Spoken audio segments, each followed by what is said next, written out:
হুম, এই সিমগুলোর নাম কি ভাই?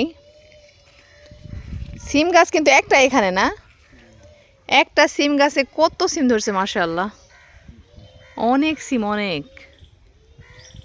কালকে আবার আমি নিয়ে কতগুলো রান্না করলাম, এই দেখেন কত সিম।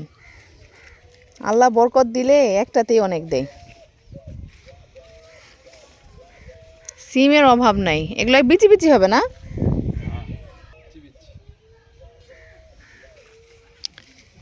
সেই রকম ধরছে। আগে পরে খাইছে ওনারা, মানে কি পরিমাণ সিম যে ধরছে একটা গাছে। আসলে ফল যদি হয় একটা গাছই যথেষ্ট, খালি সিম আর সিম, সিম আর সিম, অভাব নাই। ডগায় ডগায় সিম রে, কত সুন্দর।